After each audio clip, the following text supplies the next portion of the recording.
अच्छा, मैं आपको बता दूं, इस वक्त जो इन्फॉर्मेशन आ रहा है यूनाइटेड स्टेट्स के यूएसजीएस के ओर से, तो जो अमेरिका की जो संस्था है, लगातार पूरे दुनिया में जो भूकंप के जितने भी झटके आते हैं या भूकंप से जुड़ी जो भी एक्टिविटीज़ होती है, जिसको हम सेस्मोलॉजिक एक्टिविटीज़ कहते हैं, उसको वो नापती रहती है। तो उसमें जो यहाँ पर आंकड़ा दिया जा रहा है, उसमें बता दूं आपको, इसमें बताया गया है कि ये नांगलोई जाट का इलाका है, नांगलोई जाट के इलाके में हुआ है। बहरहाल इसको लेकर और भी जब पुष्टि हो जाएगी, जो भारतीय हमारे अनुसंधान केंद्र हैं उनकी ओर से जब इस बारे में जानकारी आएगी तो आपको बताएंगे। लेकिन नांगलोई जाट का मतलब साफ होता है कि ये बाहरी दिल्ली का क्षेत्र पड़ता है। तो बाहरी दिल्ली के क्षेत्र में ये भूकंप के जो झटके महसूस किए गए उसका केंद्र है। और हालांकि इसमें यह भी बताया जा रहा है कि जो केंद्र रहा है उसका, वो जमीन से करीब करीब 5 से 10 किलोमीटर का रहा है। और क्योंकि ये 4 डिग्री इसकी नापी गई है रिक्टर स्केल में तीव्रता, इसी वजह से इसको आप कह सकते हैं कि बहुत ही माइल्ड अर्थक्वेक रहा है, और जिसका असर ये रहा कि ज्यादा झटके आपको महसूस हुए लेकिन नुकसान ज्यादा नहीं हुआ है, क्योंकि दिल्ली के बेहद ही करीब का इलाका है, दिल्ली का ही क्षेत्र है नांगलोई जाट, जो यहाँ पर यूएसजीएस की ओर से बताया जा रहा है। और यहाँ पर भी सुबह आज 17 तारीख का वक्त दिया गया है, 5:36 टाइम दिया गया है, और जिसके वजह से आज दिल्ली में सुबह सुबह इतने तेज झटके महसूस किए गए हैं। और मैग्नीट्यूड यहाँ पर 4 बताया जा रहा है, और यहाँ पर 10 किलोमीटर बताया गया है कि 10 किलोमीटर के डेप्थ पे ये हुआ है। और एक जो दूसरे आंकड़े अभी तक सामने, उसमें 5 किलोमीटर भी बताया जा रहा है। तो 10 से 5 किलोमीटर का ही इसमें मान के चलिएगी इसका डेप्थ रहा होगा, गहराई रहा होगी, जहाँ पर भी ये भूकंप के झटके की उत्पत्ति हुई, जैसे एपिसेंटर कहा जाता है।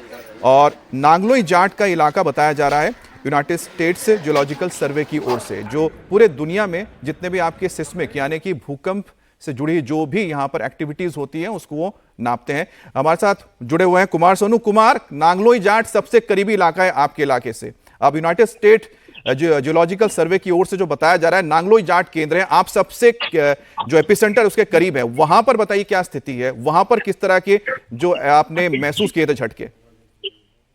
देखिए बिल्कुल मेरे घर से जो नांगलोई जाट की दूरी है तकरीबन तकरीबन आप ये देख लीजिए 8 से 10 किलोमीटर के करीब की दूरी है। और बेहद जो दिल्ली हरियाणा का बॉर्डर है उसके बेहद नजदीक है ये।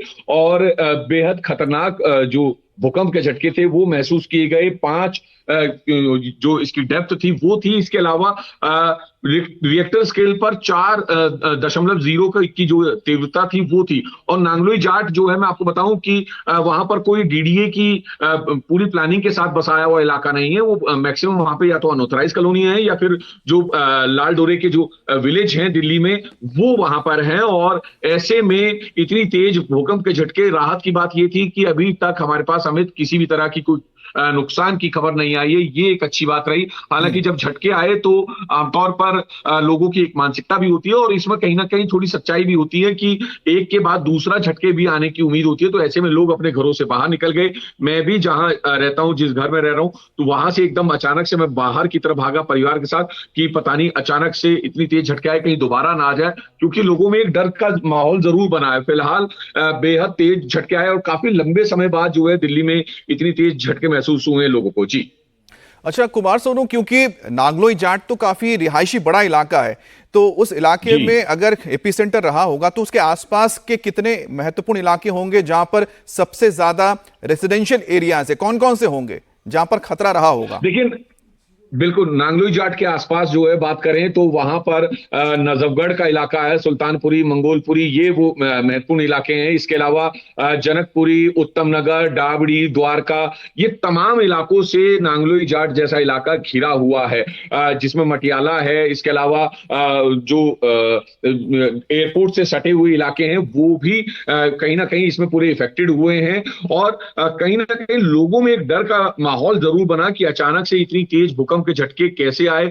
कुछ सेकंड तो के झटके थे लेकिन लोगों को भी जो है समझने में चंद ही सेकंड लगी, ज्यादा देर नहीं लगी, और अचानक से लोग अपने घरों से बाहर की तरफ आए।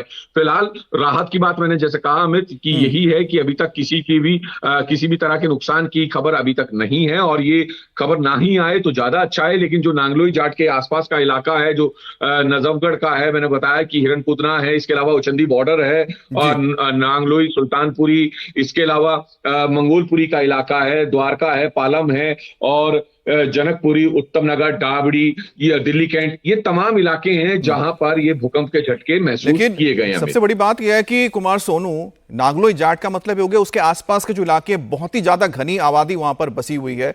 और वहां पर जैसा बता रहे पश्चिम बिहार है, विकासपुरी, जनकपुरी, ये तमाम जो इलाके हैं बिल्कुल यहाँ पर बसावट बहुत घनी है। और इसको सबसे बेहतर शुएब समझ पाएंगे। शुएब, क्योंकि आप भी जिस इलाके में इस वक्त है वो भी बहुत घनी बसावट वाला इलाका है, अगर वहां पर इस तरह के कभी त्रासदी हो जाती है तो बहुत मुश्किल है कि वहां पर रेस्क्यू किया जाए। आज जब आपने बाहर निकले होंगे, जब झटके महसूस हुए होंगे, आपको क्या लगा कि अगर लोगों को वहां से निकालना पड़े, इवैक्यूएट करना पड़ता होता, कि भगवान करे कि ऐसा ना हो लेकिन होता, तो क्या वहां पर उस तरह की व्यवस्था कहीं पर नजर आई? लोगों के अंदर भी क्या जागरूकता है?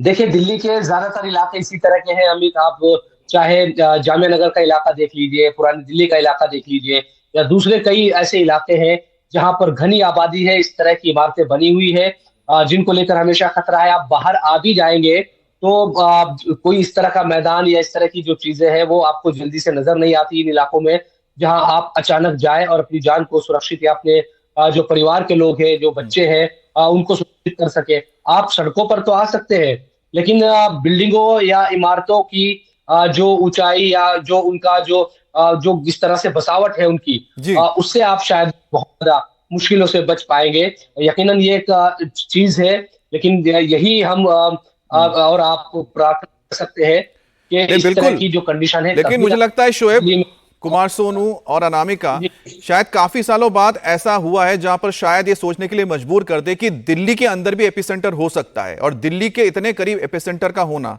ये तो शायद हम कह सकते हैं कि गनीमत ये रही कि जो ये भूकंप आया है बहुत माइल्ड था। और साथ ही साथ क्योंकि ये 10 से 5 किलोमीटर का दायरा होने की वजह से जो डेप्थ रहा था, जिसके चलते आपको ज्यादा झटके महसूस नहीं हुए हैं। लेकिन अगर और ज्यादा ऊपर होता, यानी कि उसका एपिसेंटर और ऊपर की तरफ होता, शैलो अर्थक्वेक ना होता और इसका मैग्नीट्यूड ज्यादा होता, तो ऐसे में पूरे दिल्ली के लिए खतरा बहुत बढ़ जाता है।